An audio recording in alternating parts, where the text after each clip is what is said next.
Hello नमस्कार दोस्तों, मैं ऋषभ आपके चैनल एजुकेशन फॉर ऑल में एक बार फिर से आपका स्वागत करता हूं। आज हम लोग जो है वो साइंस में फिजिक्स का जो है वो कुछ इम्पोर्टेंट क्वेश्चन करने वाले हैं, जो कि आपके आने वाले बिहार आपका डीएलएड हो या फिर बिहार एसएससी हो या फिर यूपी पुलिस की आप तैयारी कर रहे हैं या फिर आप झारखंड पुलिस की तैयारी कर रहे हैं या फिर आप जो है वो एसएससी का अगर सीपीओ का फॉर्म जो है वो फिल किए हैं तो उसके लिए ये अति महत्वपूर्ण होगा। और ये जो मैं फिजिक्स का आज जो है मैं 100 क्वेश्चन जो है इम्पोर्टेंट करवाऊंगा। और ये जो मैं क्वेश्चन लिया हूँ वो लूसेंट का जो फिजिक्स या फिर जनरल साइंस का बुक आता है उसी का जो है ये ऑब्जेक्टिव क्वेश्चन है। तो चलिए हम लोग जो है वो आज का वीडियो स्टार्ट करते हैं। वीडियो स्टार्ट करने से पहले अगर आप बिहार एसएससी का जीके का प्रैक्टिस सेट करना चाहते हैं तो उसका मैं हर रोज़ मॉडल प्रैक्टिस सेट में जो है वो जीके का 50 क्वेश्चन करवाता हूँ। उसका प्लेलिस्ट बना हुआ है, आप जो है जा करके देख सकते हैं। या फिर अगर आप सिंधु घाटी सभ्यता से संबंधित जो है वो टोटल थ्योरी और क्वेश्चन आंसर करना चाहते हैं तो उसका भी प्लेलिस्ट बना हुआ है, कॉन्सेप्ट क्लास से आप जो है जा करके देख सकते हैं। और अगर आप इसी तरह हर सब्जेक्ट का जो है वीडियो देखना चाहते हैं तो सभी का प्लेलिस्ट बना हुआ है, आप जो है जा करके देख सकते हैं। तो आज हम लोग जो है वो फिजिक्स का 100 क्वेश्चन करेंगे, जो कि आप किसी भी एग्जाम की तैयारी कर रहे हैं उसके लिए जो है वो बेनिफिशियल होगा, वो चाहे रेलवे हो, एसएससी हो या फिर स्टेट एग्जाम हो। तो चलिए हम लोग जो है वो स्टार्ट करते हैं। आज का पहला क्वेश्चन है कि कार्य का मात्रक है। तो कार्य जो है वो आपका जूल का मात्रक है, न्यूटन जो है वो आपका फोर्स का मात्रक होता है, वाट जो है आपका पावर का मात्रक होता है, डाइन जो है आपका एनर्जी का मात्रक होता है, और यह भी सीजीएस यूनिट का जो है वो सीजीएस यूनिट होता है, आप ये भी याद रखिएगा। प्रकाश वर्ष जो है वो किसका मात्रक है? तो प्रकाश वर्ष जो है वो आपका दूरी का मात्रक है। समय जो है वो आपका टाइम का मात्रक होता है। फिर उसके बाद जो मास होगा, मास का जो है वो किलोग्राम, द्रव्यमान का जो है वो मास का जो है वो किलोग्राम हो जाएगा, किलोग्राम का जो है वो मास हो जाता है। चलिए अगला क्वेश्चन है आपका कि एम्पियर मात्रक है। तो एम्पियर जो है वो विद्युत धारा की जो है वो मात्रक है। एम्पियर जो है वो विद्युत धारा की मात्रक है। वहीं निम्नलिखित में से समय का मात्रक कौन सा नहीं है? तो इसमें प्रकाश वर्ष जो है वो आपका समय का मात्रक नहीं है। हम लोगों ने अभी ऊपर पढ़ा कि प्रकाश वर्ष जो है आपका डिस्टेंस का मात्रक है। अधिवर्ष, चंद्र माह जो है ये सारे जो है आपके समय के मात्रक हो जाएंगे। अगला है कि पारसेक। पारसेक जो है वो किसकी इकाई है? तो पारसेक भी जो है वो दूरी की इकाई है, और यह दूरी की सबसे बड़ी इकाई है, आप ये भी याद रखिएगा। समय का जो है वो आपका सेकेंड हो जाता है। अगला है आपका क्वेश्चन नंबर 6 कि निम्नलिखित में से कौन सा एक सुमेलित नहीं है?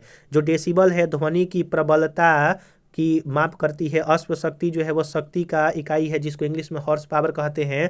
समुद्री मील जो है वो दूरी की इकाई है। वहीं सेल्सियस जो है वो उष्मा की इकाई आपका नहीं है। उष्मा की इकाई जो है वो आपका कैलोरी होता है। सेल्सियस जो है वो आपका टेम्परेचर का जो है वो इकाई है, आप ये भी याद रखिएगा। क्वेश्चन नंबर 7 है कि ल्यूमेन किसका मात्रक है? तो ल्यूमेन जो है वो ज्योति फ्लक्स की जो है वो मात्रक है। अगला है आपका कि पास्कल जो है वो इकाई है। पास्कल जो है वो आपका प्रेशर, जिसको दाब कहते हैं, उसकी इकाई है। टेम्परेचर को जो है वो केल्विन में मापा जाता है। आर्द्रता, आर्द्रता जो है वो आपका जिसको ह्यूमिडिटी कहा जाता है। कैंडिला, कैंडिला मात्रक है आपका ज्योति तीव्रता का। कैंडिला जो है वो ज्योति तीव्रता का मात्रक है। क्वेश्चन नंबर 10 है कि यंग प्रत्यास्था गुणांक का एसआई मात्रक क्या है? तो यंग प्रत्यास्था गुणांक का न्यूटन प्रति मीटर स्क्वायर जो है वो आपका यंग प्रत्यास्था गुणांक का मात्रक है। क्वेश्चन नंबर 11 है कि निम्नलिखित युग्मों में से देखिए, निम्नलिखित युग्मों में से किन भौतिक राशियों के समान जो है वो विमीय सूत्र नहीं है? तो बल और दाब का जो है वो समान विमीय सूत्र नहीं है। विमीय सूत्र का मतलब होता है कि इसका डायमेंशन जो है वो सेम नहीं है। कार्य और ऊर्जा का डायमेंशन जो है सेम होता है, भार बल का सेम होता है। वहीं आवेग और संवेग का जो है वो डायमेंशन सेम होता है। तो ऑप्शन नंबर ए जो है आपका सही आंसर हो जाएगा। क्वेश्चन नंबर 12 है कि अदिश राशि कौन सा है? तो ऊर्जा जो है आपका अदिश राशि है, और बल, आघूर्ण और संवेग जो है आपका सदिश राशि है। निम्नलिखित में से सदिश राशि कौन है? तो आपका वेग जो है वो सदिश राशि है। द्रव्यमान, समय और लंबाई जो है आपका अदिश राशि है। सदिश राशि का मतलब इंग्लिश में होता है वेक्टर क्वांटिटी। वह क्वांटिटी जिसका जिसके पास डायरेक्शन और आपका मैग्नीट्यूड दोनों है उसको वेक्टर कहते हैं, और स्केलर जिसके पास सिर्फ मैग्नीट्यूड हो डायरेक्शन नहीं उसको जो है वो आपका स्केलर क्वांटिटी कहते हैं। जैसे डिस्टेंस होता है आपका स्केलर क्वांटिटी। क्वेश्चन नंबर 14 है कि पदार्थ के संवेग और वेग के अनुपात से कौन सी भौतिक राशि प्राप्त होती ही है। तो पदार्थ के संवेग और वेग के अनुपात से जो है वो आपका द्रव्यमान राशि प्राप्त होता है, आप ये याद रखिएगा। त्वरण का जो एसआई यूनिट होता है वो मीटर प्रति सेकेंड स्क्वायर आपका होता है, और वेग का मीटर पर सेकेंड होता है। त्वरण को जो है वो जब वेलोसिटी में चेंज होता है तो the rate of change in velocity is equal जो है वो त्वरण यानी कि एक्सेलरेशन होता है।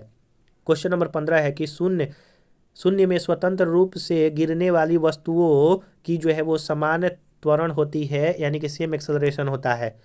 जब 2 kg वाले द्रव्यमान पर 5 न्यूटन का बल लगाया जाता है तो उत्पन्न जो त्वरण होता है वो आपका 2.5 मीटर प्रति सेकेंड होगा, यानी कि जो 5 है उसको 2 से अगर डिवाइड करेंगे तो हम लोगों को एक्सेलरेशन प्राप्त हो जाएगा। अगर आपको वीडियो पसंद आ रहा होगा तो वीडियो को लाइक कीजिएगा, अपने दोस्तों में शेयर कीजिएगा, और अभी तक अगर आपने चैनल को सब्सक्राइब नहीं किया है तो चैनल को सब्सक्राइब कर दिया कीजिएगा। और ये जितने सारे क्वेश्चन हैं सारे के सारे अलग अलग एग्जाम में पूछे गए हैं। 17 नंबर क्वेश्चन है कि किसी भी स्थिर या गतिशील वस्तु की स्थिति और दिशा में तब तक कोई परिवर्तन नहीं होता है जब तक उस पर कोई बाह्य बल सक्रिय न हो। तो यह जो है कथन आपका न्यूटन के गति का विषयक प्रथम नियम का जो है वो कथन है, या फिर इसको लॉ ऑफ इनर्शिया भी कहते हैं। क्वेश्चन नंबर 18 है कि रॉकेट की किस सिद्धांत पर कार्य करता है। तो रॉकेट जो है वो आपका संवेग संरक्षण के सिद्धांत पर जो है वो कार्य करता है। अश्व यदि एकाएक चलना प्रारंभ कर देता है तो अश्वरोही के गिरने की आकांक्षा का कारण जो है वो विश्राम जड़त्व होता है, यानी कि जैसे अश्व यानी कि घोड़ा खड़ा है और उस पर जो है आपका जो चलाने वाला घोड़ा है वो बैठा हुआ है, और अचानक अगर वो घोड़ा चल देता है तो जो बैठा हुआ व्यक्ति है वो पीछे की तरफ जो है वो आपका हल्का सा आ जाता है, तो वो रेस्ट इनर्शिया के कारण होता है, आप ये याद रखिएगा। इसमें जो आपका गति का तीसरा नियम है कहता है कि एक्शन और रिएक्शन के बारे में कहता है। जैसे मान लीजिए यहाँ पर एक दीवार है, तो दीवार को आप जितना तेजी से जितना फोर्स लगाएंगे या फिर जितना फोर्स से आप उसको मारेंगे उसको जितना चोट लगेगा वो आपको भी उतना ही जो है वो चोट लगता है। तो यह जो है एक्शन रिएक्शन का गति का तीसरा नियम कहता है, आप ये भी याद रखिएगा। क्वेश्चन नंबर 20 है कि चलती हुई बस जब अचानक ब्रेक लगाती है तो उसमें बैठे हुए यात्री आगे की दिशा में गिरते हैं। तो यह न्यूटन के पहला नियम के कारण जो है वो आपका होता है। बल का गुणनफल जो है वो द्रव्यमान इंटू एक्सेलरेशन होता है। एफ बराबर जो है वो एम ए होता है। यह आपका जो फॉर्मूला होता है वो जो न्यूटन का दूसरा नियम है उससे जो है वो निकलता है, आप ये भी याद रखिएगा। अगला है आपका कि शरीर का वजन ध्रुवों पर अधिकतम होता है, यानी कि जो आपका शरीर का वजन है वो आपका ध्रुव पर जो है वो अधिक होता है, आप ये याद रखिएगा। अगला क्वेश्चन है आपका क्वेश्चन नंबर 23 है कि किसी मनुष्य का भार पृथ्वी पर 600 न्यूटन है तो चंद्रमा पर इसका भार कितना हो जाएगा। तो किसी मनुष्य का अगर वेट पृथ्वी पर 600 है तो चंद्रमा पर जो है वो उसका भार 1/6 होगा, यानी कि 600 का अगर 1/6 निकालिएगा तो आपका 100 न्यूटन होगा। लेकिन यहीं पर अगर कहता कि किसी मनुष्य का द्रव्यमान जो है वो 600 आपका है तो चंद्रमा पर उसका द्रव्यमान कितना होगा, तो वो आपका 600 न्यूटन ही रहता, क्योंकि द्रव्यमान जो है वो बदलता नहीं है, सिर्फ भार जो है वो बदलता है। आशा करूंगा कि आपको ये दोनों क्वेश्चनों में अंतर समझ में आ गया होगा। क्वेश्चन नंबर 24 है कि पृथ्वी की सतह पर किसी का भार 29.4 न्यूटन है तो उसका द्रव्यमान जो है वो कितना हो जाएगा, तो 3 किलोग्राम जो है आपका हो जाएगा। देखिए यहाँ पर जो है भार दे करके द्रव्यमान पूछा है, अगर द्रव्यमान दे करके द्रव्यमान पूछता तो 29.4 किलोग्राम ही होता, आप ये याद रखिएगा। 25 नंबर क्वेश्चन है कि एक अंतरिक्ष यात्री पृथ्वी तल की तुलना में चंद्रमा तल पर अधिक ऊंची छलांग लगा पाता है क्योंकि चंद्रमा तल पर गुरुत्वाकर्षण बल पृथ्वी की तुलना में अल्पत्य है, यानी कि बहुत ही कम है गुरुत्वाकर्षण बल चंद्रमा पर। 1 किलोग्राम राशि वजन जो है 9.8 न्यूटन के बराबर होता है। क्वेश्चन नंबर 27 है कि जड़त्व आघूर्ण व कोणीय त्वरण का गुणनफल जो है वो आपका टॉर्क कहलाता है। अगला है आपका क्वेश्चन कि 28 नंबर कि जल के तापमान में क्या परिवर्तन होगा यदि तापमान 0 डिग्री सेल्सियस से 3 डिग्री सेल्सियस तक कर दिया जाए तो आयतन पहले घटेगा और बाद में जो है वो आपका बढ़ेगा। थोड़ा सा यहाँ पर जो है वो ब्लर हो गया है तो मैं जो है पढ़ के समझा दूंगा। 29 नंबर क्वेश्चन है कि एक बीकर में पानी पर बर्फ जो है तैर रहा है। जब बर्फ पूर्णतः पिघल जाए तो बीकर में पानी का स्तर जो है वो उतना ही रहेगा, ना बढ़ेगा ना ही घटेगा, उतना ही रहेगा। क्वेश्चन नंबर 30 है कि जब किसी बोतल में पानी भरा जाता है और उसे जमने दिया जाता है तो बोतल टूट जाता है क्योंकि पानी जमने पर जो है वो आपका फैलता है। 31 नंबर क्वेश्चन है कि सड़क पर चलने की अपेक्षा बर्फ पर चलना कठिन है क्योंकि बर्फ में सड़क की अपेक्षा घर्षण जो है वो आपका कम होता है। जब फ्रिक्शन कम होगा तो किसी भी सतह का अगर फ्रिक्शन कम है तो वहाँ पर जो है चलने में प्रॉब्लम आएगा ही, इसीलिए बर्फ पर चलने में जो है वो ज़्यादा प्रॉब्लम आती है क्योंकि वहाँ पर घर्षण कम है। 32 नंबर क्वेश्चन है कि एक नदी में चलता हुआ जहाज समुद्र में जाता है तब जहाज जो है वो थोड़ा ऊपर उठ जाता है। क्वेश्चन नंबर 33 है कि लोहे की कील पारे में क्यों तैरती है जबकि यह पानी में डूब जाता है। तो लोहे की कील पारे में तैरती है क्योंकि लोहे का घनत्व पानी से अधिक होता है तथा पारे से जो है वो आपका कम होता है।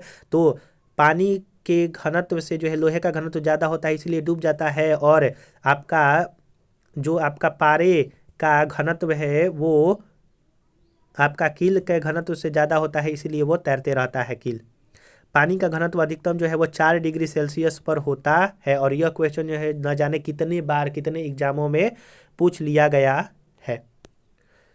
वस्तु की मात्रा बदलने पर अपरिवर्तित होता है। तो जब अगर आप वस्तु की मात्रा बदलेंगे तो आपका जो है वो घनत्व अपरिवर्तित रहेगा, आयतन, भार और द्रव्यमान बदल जाएगा।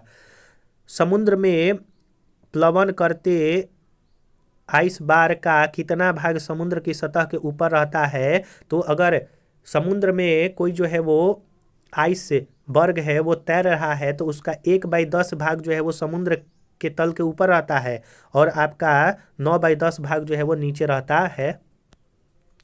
37 नंबर क्वेश्चन है कि बर्फ के 2 टुकड़ों को आपस में दबाने पर टुकड़े आपस में चिपक जाते हैं क्योंकि दाब अधिक होने से बर्फ का गलनांक जो है वो घट जाता है। हवाई जहाज में से यात्रा करते समय पेन की स्याही निकलने लगती है क्योंकि वायु दाब में कमी होने के कारण जो है वो हवाई जहाज में अगर आप यात्रा कर रहे हैं तो उस समय पेन की स्याही जो है वो निकलने लगती है। अगला है यहाँ पर क्वेश्चन में पढ़ रहा हूँ, ब्लर हो गया है थोड़ा सा, कि ऊंचाई की जगहों पर पानी 100 डिग्री सेल्सियस के नीचे तापमान पर उबलने लगता है। क्यों? क्योंकि जो है वो वायुमंडलीय दाब कम हो जाता है और जो उसका बॉइलिंग पॉइंट होता है वह नीचे आ जाता है। क्वेश्चन नंबर 40 है कि साबुन के बुलबुले के अंदर का दाब जो है वायुमंडलीय दाब से जो है वो अधिक होता है। जो साबुन के बुलबुले का अंदर का दाब होता है वायुमंडलीय दाब से अधिक होता है। अगला है कि वायुमंडल की रीडिंग में अचानक गिरावट किस वायु जो मापी होता है, वायु मापी, उसमें अचानक गिरावट जो है वो आपका तूफान का जो है वो संकेत देता है। धीरे धीरे गिरता है तो वर्षा का संकेत देता है, और ऊपर उठता है तो वातावरण जो है वो आपका साफ रहने का संकेत देता है। प्रेशर कुकर में खाना जल्दी पकता है क्योंकि अधिक दाब पर पानी अधिक तापमान पर उबलने लगता है। अगला है कि हाइड्रोजन से भरा रबड़ का गुब्बारा वायु में ऊपर जाकर फट जाता है क्योंकि वायु दाब जो है वो घट जाता है। सूर्य में निरंतर ऊर्जा का सृजन किसके कारण होता है? तो नाभिकीय संलयन के कारण जो है वो सूर्य में जो है वो ऊर्जा निरंतर होते रहता है। नाभिकीय विखंडन जो है वो आपका एटम बम में होता है। जो सक्रियता जो आपका पार्टिकल है वो अल्फा बीटा गामा होते हैं। अगला है कि चाबी भरी घड़ी में कौन सी ऊर्जा होती है? तो चाबी भरी घड़ी में स्थितिज ऊर्जा, जिसको पोटेंशियल एनर्जी कहते हैं। चाबी भरी घड़ी हो या फिर आप धनुष जो आपका होता है उसको अगर आप ताने हुए हैं तो उसमें भी स्थितिज ऊर्जा रहती है। क्वेश्चन नंबर 46 है कि जब हम रबड़ के गद्दे वाले सीट पर बैठते हैं वह गद्दे पर लेटते हैं तो उसका आकार परिवर्तन हो जाता है, ऐसे पदार्थों में पाया जाता है क्या स्थितिज ऊर्जा पाया जाता है? निम्नलिखित में से किसमें गतिज ऊर्जा नहीं होता है? तो खींचा हुआ जो है वो आपका धनुष में गतिज ऊर्जा नहीं होता है, इसमें पोटेंशियल ऊर्जा होती है। चलती हुई गोली, चलता हथौड़ा और बहता हुआ पानी में जो है आपका गतिज ऊर्जा होता है। 48 नंबर क्वेश्चन है कि जब एक चल वस्तु की गति दुगनी हो जाती है तो उसकी गतिज ऊर्जा जो है वो चौगुनी हो जाती है। जैसे 1/2 mv², इसका जो है वो आपका फार्मूला होता है गतिज ऊर्जा का। अगर इसका चाल दुगना होता है यानी कि वेलोसिटी या फिर चाल जो है अगर दुगना होगा तो उसका जो गतिज ऊर्जा होगा वो 2 का स्क्वायर यानी कि 4 गुना हो जाएगा। आप ये याद रखिएगा। क्वेश्चन नंबर 49 है कि निम्नलिखित में से कौन सा नियम इस कथन को वैध ठहराता है कि द्रव्य न तो सृजन होता है और न उसका विखंडन होता है या फिर विनाश होता है? वो ऊर्जा संरक्षण का नियम जो है यह बतलाता है। आप ये याद रखिएगा। अगला है आपका इसमें क्वेश्चन नंबर 50 की साइकिल चलाने वाला मोड़ लेते समय क्यों झुकता है? वह झुकता है ताकि गुरुत्व केंद्र आधार के अंदर बना रहे और वह उसे गिरने से बचाएगा।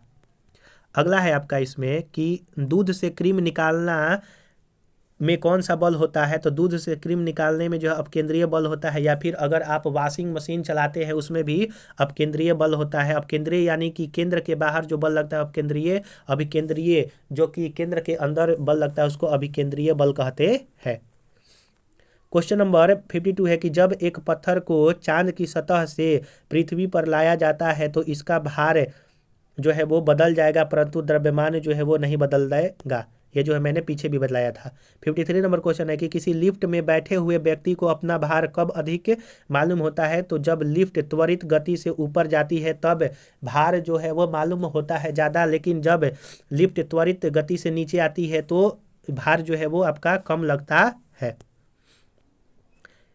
54 नंबर की एक लिफ्ट में किसी व्यक्ति का प्रत्यक्ष भार वास्तविक भार से कम कब लगता है? जब त्वरण के साथ वो नीचे लिफ्ट आती है।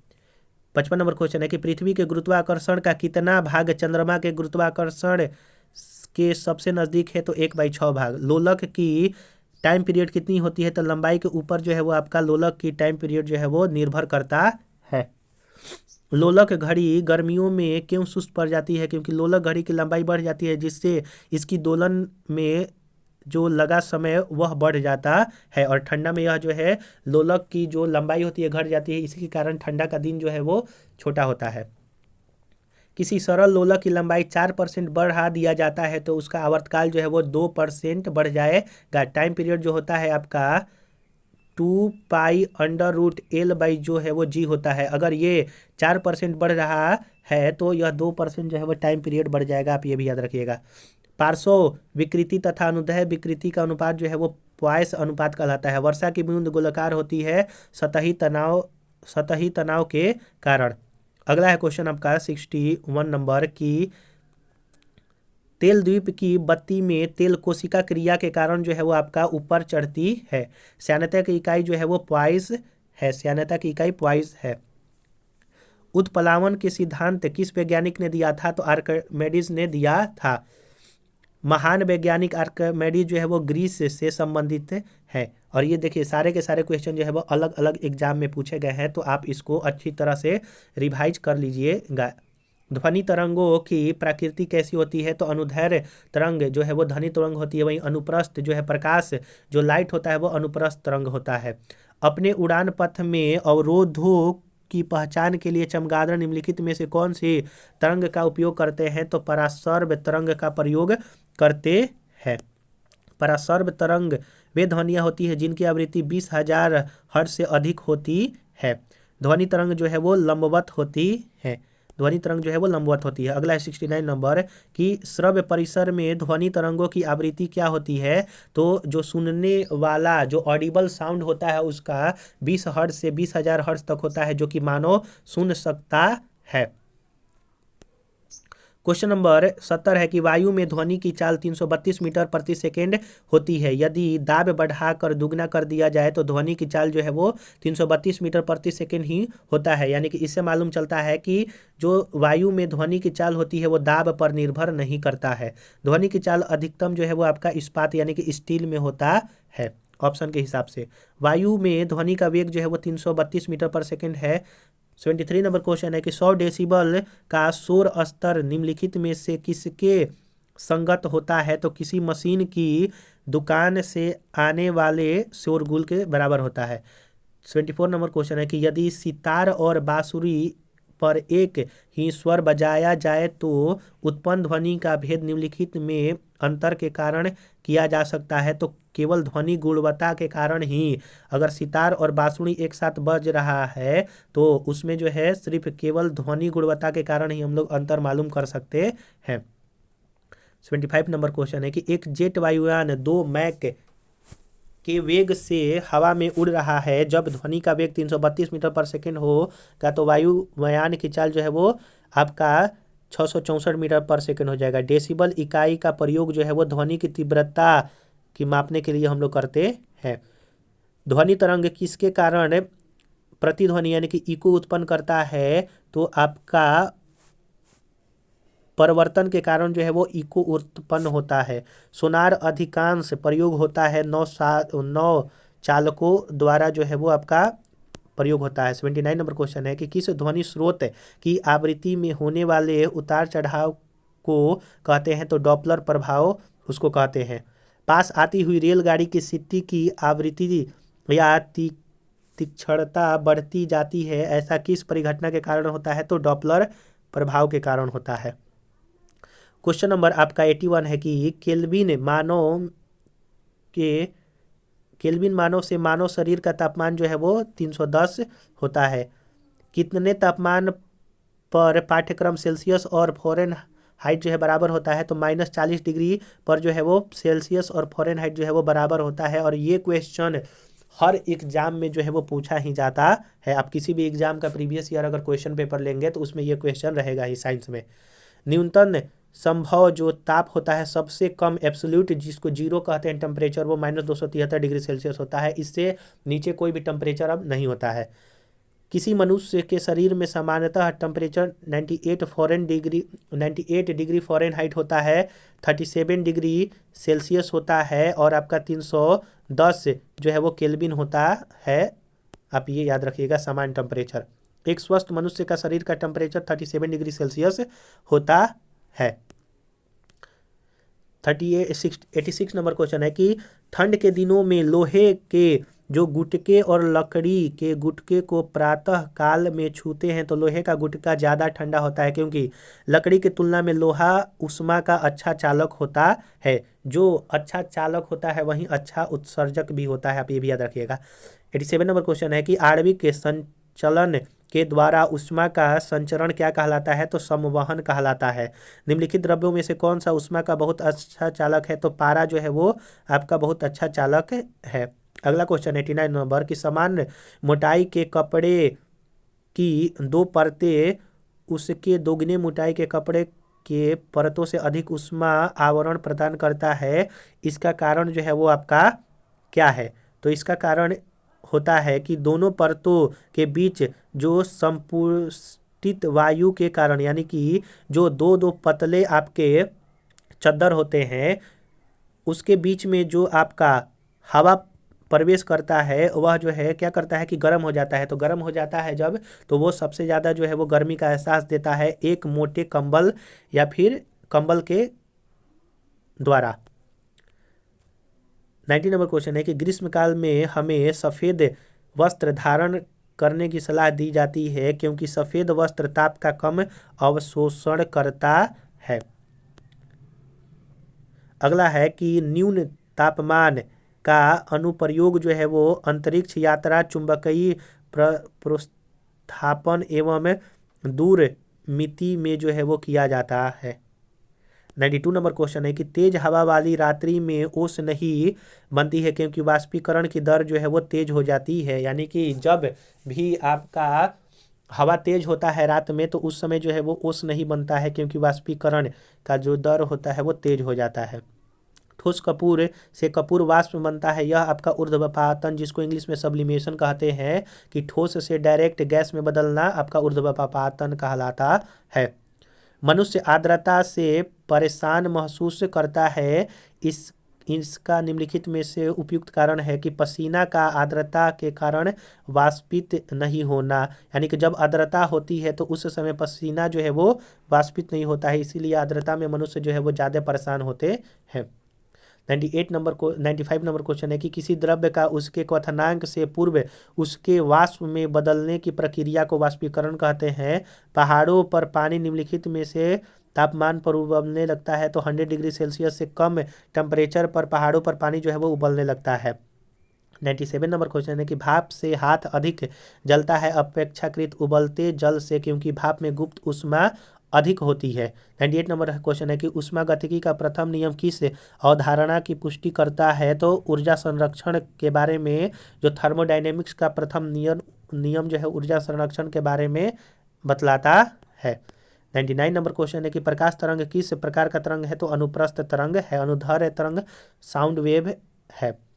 प्रकाश विकिरण की प्राकृतिक होती है तरंग और कण दोनों, यानी कि पार्टिकल और वेव नेचर दोनों जो है प्रकाश विकिरण होता है। तो हम लोगों ने यहाँ पर जो है वो 100 क्वेश्चन इंपॉर्टेंट जो कि अलग अलग एग्जाम में पूछे गए फिजिक्स के हम लोगों ने क्वेश्चन किया। अगर आपको ये सीरीज पसंद आएगा तो मैं इसमें जो है और वीडियो जो है वो और सब्जेक्ट का भी जो है लाने का प्रयास करूंगा। इसमें जो है वो लगभग 300 फिजिक्स का वीडियो है तो मैं इसको 3 पार्ट में टोटली जो है वो कवर करवा दूंगा। अगर आप इसी तरह का वीडियो देखना चाहते हैं तो आप जो है वो प्लेलिस्ट में जाइए, हर सब्जेक्ट का जो है वो बना हुआ है, आप जो है जा करके देख सकते हैं या फिर मैं सभी का डिस्क्रिप्शन में लिंक दे दूंगा।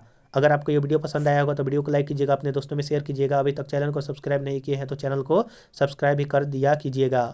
ये वीडियो जो है अगर आप किसी भी एग्ज़ाम की तैयारी कर रहे हैं, चाहे वो आपका बिहार डीएलएड का एग्ज़ाम होने वाला है, यूपी पुलिस का, बिहार एसएससी का होने वाला है, सीपीओ का होने वाला है, रेलवे का होने वाला है, किसी भी एग्ज़ाम की अगर आप तैयारी कर रहे हैं तो उसके लिए अति महत्वपूर्ण होगा क्योंकि ये सारे के सारे क्वेश्चन प्रीवियस ईयर हैं और प्रीवियस ईयर क्वेश्चन जो है आपका पूछा ही जाता है। तो चलिए हम लोग जो है अगले वीडियो में मिलेंगे, तब तक के लिए नमस्कार।